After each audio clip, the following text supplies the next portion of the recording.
Coucou tout le monde, j'espère que vous allez bien. Aujourd'hui je vous retrouve pour mon book haul du mois d'octobre avec quelques livres que j'ai empruntés en septembre. Donc on est actuellement le 3 octobre et donc je vais vous montrer les livres que j'ai empruntés là en fin septembre et vous aurez une deuxième partie de vidéo que je tournerai plus tard. On va commencer avec ce premier roman, c'est Fil infini de Tahereh Mafi qui est le deuxième tome de Ce royaume tissé chez De Saxus. J'ai hâte de lire ce deuxième tome parce que le premier tome était un petit peu en demi-teinte, donc j'espère que ce deuxième tome saura un peu remonter le niveau. J'ai aussi emprunté le deuxième tome de The Song About Green de Gao Yan aux éditions Casterman, donc c'est le deuxième tome et dernier tome de cette petite série qui parle d'amour, où on suit une jeune fille qui rencontre un musicien. Elle est vraiment fana de musique, on est dans cet univers de la culture pop japonaise, c'est très doux, j'aime beaucoup les graphismes, je trouve qu'ils sont exceptionnellement précis et réaliste, donc c'est ma foi une petite série dont je vous parlerai très prochainement. J'ai aussi pris le premier tome de L'Auberge des saisons perdues de Ozumi chez Naban, donc c'est une petite série qui est terminée en 3 tomes où on va suivre une auberge qui est tenue par une jeune fille et les clients qui s'y rendent, guidés par un homme étrange, retrouvent toujours quelque chose qu'ils ont perdu. On va voir un peu de fantastique dans cette courte série, donc j'ai hâte de voir de quoi il va être question. Je trouve que les graphismes sont plutôt sympathiques. Donc à voir de quoi il sera question vraiment. J'espère que ce ne sera pas juste plusieurs personnages qu'on va suivre, mais qu'on va avoir un peu un fil rouge tout au long de la série. Voilà, en tout cas ça me tente bien et ce sera la première fois que je teste les éditions Naban. J'ai aussi pris les 2 premiers tomes de She Wasn't a Guy de Sumiko Arai aux éditions Mangetsu qui me donnait très envie. Donc c'est une romance lesbienne entre une jeune fille et une disquaire. Donc en fait c'est une jeune fille qui adore la musique qui va se rendre chez son disquaire et elle tombe sous le charme du vendeur. Sauf qu'en fait ce n'est pas un vendeur mais une vendeuse. Ça me tentait beaucoup parce que ça a l'air très pop, très fun et en fait quelle ne fut pas ma surprise quand j'ai ouvert et que j'ai vu que les planches contenaient du verre, le même verre que la couverture, donc du verre pomme, vraiment très agressif presque, j'ai envie de dire. Ça a l'air très humoristique, pas prise de tête, voilà, j'espère que ça me plaira. J'ai aussi pris le 7e tome de La danse du soleil et de la lune de Daruma Matsura aux éditions Kiun, donc pour continuer cette série. J'ai hâte de savoir ce qui va se passer dans ce 7e tome, surtout que les tomes précédents, je crois que c'est le 6e surtout, m'avait beaucoup plu. J'ai aussi emprunté le premier tome de Chaton mignon en action de Mason Dickerson chez Gallimard, bande dessinée. Donc c'est à mi-chemin entre une BD et un manga en termes de format. Ça m'a l'air très pop, très jeunesse, hein, pour le coup c'est une BD jeunesse qui était dans la sélection des BD d'Angoulême, donc c'est pour ça que je l'ai prise et je l'ai réservée parce qu'elle était toujours empruntée sinon. Donc je pense qu'elle doit faire son petit effet chez les enfants. En tout cas c'est très coloré, c'est très fun, ça me donne bien envie, ça a l'air d'être tout mignon. Après cette transition manga BD, on passe au vrai BD. Donc j'ai aussi pris Ultra Laser, le tome 1 de Orbe, donc qui s'appelle Orbe et Bucco, pardon, de Henri, Duc et Giraud, donc qui sont leurs noms de famille, je pense, aux éditions Delcourt. Là, on va se retrouver sur une planète extraterrestre avec un roi des animaux, qui est protégé par ce gardien, donc le gardien du roi des animaux, des bêtes, pardon, le gardien du roi des bêtes. Et en fait la planète va être envahie par d'autres personnages et donc il va tout faire pour essayer de protéger le roi des bêtes. C'est un univers encore une fois très coloré, je l'ai lu. Il y a un côté très humoristique, sympa pour les plus jeunes parce que voilà, c'est une BD ado. Mais je vous en parlerai du coup dans un prochain bilan lecture. J'ai aussi emprunté Plus loin qu'ailleurs de Chabouté aux éditions Vent d'Ouest, qui est une BD qui a l'air triste, comme pas possible quand on regarde les illustrations en noir et blanc, mais qui a un côté assez particulier. Elle a reçu un prix, je crois, cette BD en 2023 ou voilà, il y a quelques années. Et ma foi, j'ai beaucoup apprécié. Donc pareil, je vous en reparle bientôt. Plus loin qu'ailleurs, c'est l'histoire d'un homme qui travaille en tant que gardien de parking Ça fait très longtemps qu'il n'est pas parti, qu'il n'est pas allé voir ailleurs. Et il va se prendre 2 petites semaines comme ça en Alaska, je crois. Il a envie d'espace, il a envie de voir autre chose. Sauf que ça ne se passe pas comme prévu. Voilà, j'ai pas envie de trop vous en dire. J'ai aussi emprunté Épouvantail de Pelaez et Sénégas aux éditions d'Argo, qui ne dit pas grand chose à part j'ai appris à être seule et à détester tout le monde. C'est vraiment une BD que j'ai prise pour l'ambiance d'Halloween. Les dessins font un petit peu peur, j'avoue. C'est pas des dessins très accueillants. C'est encore une fois en noir et blanc. Je ne sais pas trop à quoi m'attendre, mais ma foi, ça sera parfait pour la période. J'ai aussi emprunté Ballade de Camille Pott aux éditions Atrabile, qui est l'une des BD qui a remporté un prix lors du festival d'Angoulême. Le prix de, je sais pas, de la BD indépendante, quelque chose comme ça. Je ne l'ai pas encore lu, ça fait un petit moment que je l'ai emprunté pourtant, mais je ne l'ai pas encore lu. Et c'est vraiment très pop, les couleurs. Ça a l'air d'être un petit peu décalé. Je ne sais pas trop à quoi m'attendre, donc je découvrirai ça, hein, écoutez. Avec les illustrations et puis ce qui est écrit derrière, c'est écrit une grenouille, on va être gouverné par une grenouille. Mieux vaut être gouverné par une grenouille que par un tyran. Ah, Théobald n'a rien compris, je crois.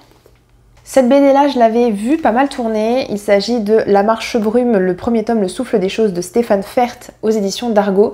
J'adore la couverture et ça me donnait très envie. Donc j'ai vu que il y avait une sorte de lien avec l'écologie. La brume a tout emporté. Voilà, la purée de boue, la bouillie de charbon, tout ça. Mais la brume a aussi laissé quelque chose derrière elle, une mutante, une ogresse ou peut-être juste une petite fille qu'une sorcière bourrue va nommer Tempérance et qui sera élevée dans la tranquillité d'une sororité de joyeuses vieilles femmes. Voilà, c'est un peu un extrait de la 4e de couverture. Ça me donne très envie et j'adore les graphismes. Je trouve qu'ils sont vraiment très beaux. Et pour finir pour cette première partie, j'ai emprunté les 4 tomes de la BD Olive. Donc c'est la collection complète de Véro Cazot et Lucie Mazel aux éditions Dupuis. Donc c'est des toutes petites BD qui font 50 pages. On y suit une jeune fille qui s'appelle Olive, qui a 17 ans et qui est très renfermée sur elle-même. Donc ça c'est le premier tome, comme ça si jamais vous la croisez en librairie vous saurez à quoi ça ressemble.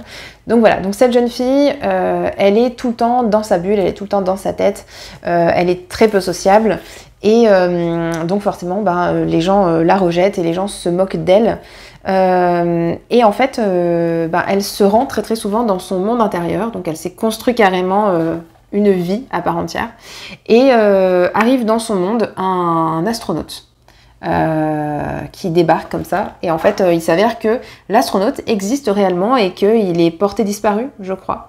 Donc voilà, il va y avoir un lien entre son inconscient, son monde intérieur, oui, son imagination et la réalité. Voilà, donc j'ai lu déjà ce premier tome, mais je compte bien lire les 4 autres et vous faire un retour. Et vous faire un retour complet sur la série dès que je l'aurai terminée. On se retrouve dans cette deuxième partie de vidéo, comme je vous l'avais dit en introduction. Donc j'ai coupé mes cheveux, on est déjà le 31 octobre et je tourne cette deuxième partie de vidéo parce que j'ai fait une commande de manga il n'y a pas très longtemps. Et j'ai aussi emprunté forcément des livres à la bibliothèque, donc je vais vous montrer tout ça. J'ai aussi acheté le premier tome de You Rock Me de Keiko Iwashita chez Pika, donc c'est le premier tome de cette série. Je vous ai fait une vidéo, c'est la dernière vidéo de ma chaîne d'ailleurs, de présentation de cette série. Keiko Iwashita, c'était l'autrice de Mon colloque d'enfer que j'avais adoré, et ce premier tome je l'ai beaucoup aimé également, donc je vous laisse aller voir dans le petit i mon avis. J'ai aussi pris le 15e tome de Spy Family de Tatsuya Endo chez Kurokawa. J'ai toujours pas avancé dans cette série, je dois en être encore au 4e ou au 5e tome, mais je sais que mon copain les lit, donc voilà, je pense qu'il lira ce 15e tome avec grand plaisir et bien avant moi à mon avis. Pour ceux qui ne connaîtraient pas la série, on suit un homme qui se fait passer pour une personne lambda, sauf que c'est une sorte... alors c'est pas forcément un détective, c'est un agent secret en fait, qui doit déjouer un plan politique. Et donc il va se marier avec une femme pour faire semblant d'avoir une vie de famille tranquille, puisqu'il va aussi adopter une petite fille. Sauf que les 3 personnages principaux ont tous une particularité. Ils vont se retrouver dans des affaires, dans des histoires un peu rocambolesques. Et c'est vraiment un manga que j'aime beaucoup. J'ai acheté le 4e tome de Remember Me, la magie de l'amour de Jin Shirakawa, Eiko Mutsuhana et Yugiri Aika aux éditions Akata. Très hâte de découvrir ce 4e tome, donc où on suit du coup une jeune fille qui est magicienne. On est dans un monde fantastique. Elle va dans une école de magie avec un garçon qui s'appelle Vincent. Ils sont extrêmement amoureux l'un de l'autre. Ils pensent qu'ils vont se marier, tout ça. Sauf que Vincent va subir une perte de mémoire et il ne va pas du tout se rappeler d'elle. Et leur petite idylle amoureuse va totalement être anéantie. Et elle va tout faire pour essayer de le reconquérir. J'ai aussi pris le tome 4 du Bourge et la Cagole, donc de Natsumi Aida aux éditions Akata. Natsumi Aida, la célèbre autrice de Switch Girl, donc j'ai hâte de lire ce 4e tome, même si c'est pas forcément une série que j'adore, c'est pas ma série chouchou, mais je passe quand même un très bon moment avec du coup ces 2 personnages qui sont opposés en termes de personnalité et en termes aussi de classe sociale, puisque le garçon est issu d'une famille bourgeoise, une famille qui a quand même beaucoup d'argent, puisqu'ils sont à la tête d'une banque, si je ne me trompe pas. Et la jeune fille, elle, travaille en tant que serveuse dans un petit restaurant, et en fait ils vont tomber amoureux, sauf que la mère du garçon ne veut pas du tout qu'il fasse sa vie avec une fille de la plègre comme ça. Pour finir, j'ai 2 premiers tomes à vous présenter. J'ai acheté le 1er tome de la série Achève-moi de Megumi Seto aux éditions Kurokawa. C'est un shoujo mais un petit peu plus mature, alors je ne sais pas si c'est vraiment du josei. En tout cas, on va suivre des personnages qui sont à l'université. Et on va parler pas mal de sexualité. Donc c'est Ishika qui rêve de vivre une belle histoire d'amour, mais comme elle est assez superficielle, en tout cas elle fait bien attention à son apparence, les gens la classent toujours dans la catégorie fille d'un soir, en gros. Lors d'une soirée, elle rencontre Kosei, un garçon gentil avec qui elle partage les mêmes passions. Elle va tomber amoureuse de lui, mais je crois que lui ne veut pas d'histoire sérieuse. Donc à voir comment ce sera, mais j'ai hâte de le découvrir. J'avais lu le 1er chapitre en extrait sur internet et ça m'avait semblé plutôt pas mal. Donc ma foi, j'ai bien envie de voir ce que ça peut donner. J'ai aussi pris le 1er tome de Principal de Ryo Ikuemi aux éditions Akata. Donc c'est une série qui date un petit peu déjà, celle-ci, en version japonaise, s'entend, ça date de 2010. Donc ils ont vraiment ressorti une vieille série. Ça se voit un petit peu au niveau des graphismes et ça se voit également au niveau du résumé, puisqu'en fait c'est un shoujo assez classique où on va suivre Shima, une jeune fille qui a du mal à faire sa place dans sa famille, on va dire, puisque sa mère, ça fait la 3e fois déjà qu'elle se remarie, donc elle a un 3e beau-père, et en plus elle est harcelée en cours, donc ça se passe pas forcément très bien. Elle va décider de quitter Tokyo pour rejoindre son vrai père à Sapporo, espérant ainsi de tourner la page. Mais elle va rencontrer Wao et Gen, je ne sais pas, les 2 garçons les plus populaires de son nouveau lycée. En se rapprochant d'eux, elle va peut-être se brûler les ailes et en tout cas ne pas se faire d'amis dans son nouveau lycée. Donc est-ce qu'elle fait bien de faire ça? Je ne sais pas. Je pense que je n'ai jamais lu de manga de cette autrice, mais je pourrais me tromper. En tout cas, elle est quand même très connue et donc voilà, j'espère que j'apprécierai et que je continuerai ma lecture. Je ne sais pas combien de tomes il y a, je pense qu'il y a une dizaine de tomes, 7 tomes, je ne sais plus. Avant de commencer au pur BD, j'ai emprunté à la bibliothèque Morgana et Ose de Miyuli aux éditions Albin Michel dans le label Coda, je suppose. Donc c'est un webtoon, voilà, en couleur. Je ne lis que très rarement des webtoons, mais celui-ci je l'ai vu tourner sur Booktube. Je pense notamment à Emma de la chaîne La Bouquinade qui en avait parlé en très bien, donc j'espère qu'il me plaira. En tout cas, ça a l'air d'être très fun, très léger. Ça parle d'une sorcière du coup qui va transformer un garçon en chat. Voilà, c'est une sorcière maladroite qui rencontre Oz, le vampire un peu punk, donc elle va la transformer en chat. Je ne sais pas trop pourquoi est-ce qu'elle le transforme en chat, ni comment ils se rencontrent. Je vais pas trop regarder la 4e de couverture. Mais voilà, en tout cas, ça me tentait bien. On passe maintenant au BD, avec une BD que j'ai achetée. Donc il s'agit du 4e tome de Brume de Jérôme Pélissier et Karine Hinder, donc qui s'appelle La Nouvelle Sorcière chez Glénat. À chaque fois qu'une nouvelle BD paraît de cette petite saga, je l'achète, puisque je l'achète pour ma sœur en fait. Donc ça sera un cadeau de Noël. Mais je l'ai déjà lu parce que à chaque fois, je ne peux pas m'empêcher de la lire. C'est une petite série très jeunesse quand même, je pense pour les 8-10 ans. Mais les dessins sont absolument magnifiques. Et vraiment, je pense que celle-ci, c'est ma préférée en termes de graphisme depuis le début de la série. Je trouve que c'est vraiment mais magnifique. Que vous dire sur Brume si vous ne connaissez pas? Alors je me rappelle quand le premier tome était sorti, ça avait fait vraiment grand bruit. Donc je pense que vous devez peut-être un petit peu connaître déjà. Mais c'est une petite fille qui s'appelle Brume et qui croit être une sorcière. Elle fait un peu des potions magiques et des trucs comme ça. Et étonnamment, en fait, des fois ça fonctionne. On dirait que c'est un petit peu dû au hasard, mais peut-être pas forcément. Et elle est accompagnée de ce petit garçon qui s'appelle Hugo, je crois, et d'un petit cochon noir. Je trouve juste que c'est un petit peu dommage que les tomes soient aussi courts parce que j'aimerais bien qu'on reste un peu plus longtemps sur certaines choses, qu'on prenne le temps un petit peu de décortiquer, vous voyez. Mais après, ça reste pour la jeunesse, donc je peux le comprendre aussi. J'ai emprunté le tome 2 de La Marche Brume de Stéphane Fert, donc le 2e tome, Les Chimères, aux éditions d'Argo. J'ai lu le premier tome il n'y a pas très longtemps et je me suis dit autant enchaîner avec le 2e tome. J'ai lu également ce 2e tome, donc je vous en parlerai très prochainement. Dans ce monde, on est plutôt dans le futur. Il y a une brume qui se lève régulièrement et qui apporte son lot de monstres et de créatures qui détruisent tout sur leur passage. Et on va suivre des sorcières qui se battent contre cette brume. Et notamment ce personnage-là qui est une jeune fille qui a été sauvée en fait par une sorcière quand elle était bébé.